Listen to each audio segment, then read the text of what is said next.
نصاب الاحتساب ایک کتاب ہے، مجالس الابرار کے اندر اس کا حوالہ، اس کے اندر یہ مسئلہ لکھا ہوا ہے کہ ایک آدمی نے سفر کا ارادہ کیا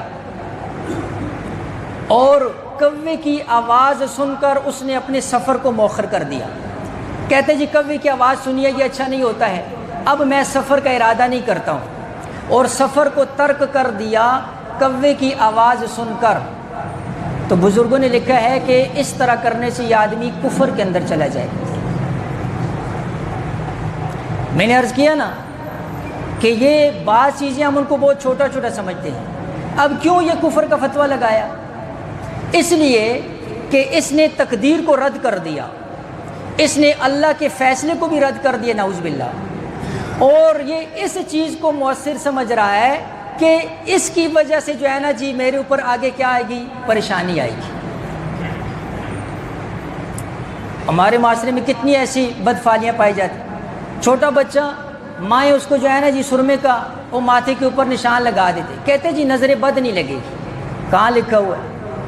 اللہ کے نبی علیہ الصلوۃ والسلام اپنے نواسوں کو دم کیا کرتے تھے، ان کے اوپر معوذتین پڑھا کرتے تھے۔ نظر کے لیے باقاعدہ دعائیں ہیں، اللہ کے نبی علیہ الصلوۃ والسلام نے سکھائی ہیں۔ اب اس کالے ٹکے سے اس کی جو ہے نا جی اس کو نظر نہیں لگے گی۔ اسی طرح کہتے ہیں جی خالی کینچی نہ چلاؤ، تعلقات اس طرح جو ہے نا جی آپس کے تعلقات کٹ جائیں گے جی۔ چرپائی پر بیٹھ کر پاؤں نہ ہلاؤ جی، اس سے گھروں کے اندر بے برکتی آئے گی جی۔ شام کے وقت گھر میں جھاڑو نہ دو جی، ہاں یہ سب بدفعلیاں، یہ شریعت کے بالکل خلاف ہے۔ کیوں نہ جھاڑو دو بھائی؟ صفائی تو شریعت کا حکم ہے، اس کے لیے کوئی وقت طے نہیں ہے، جس وقت آپ صفائی کرنا چاہیں۔ کہتے جی شام کے وقت جھاڑو نہ دو۔ گھر کے اندر دلہن آئی اور اس کے لیے بھی جو ہے نا جی کیسے کیسے رسم و رواج پائے جاتے ہیں۔ تو اس قسم کی جو بدفعلیاں ہیں اس سے جو ہے نا جی شریعت نے منع کیا ہے۔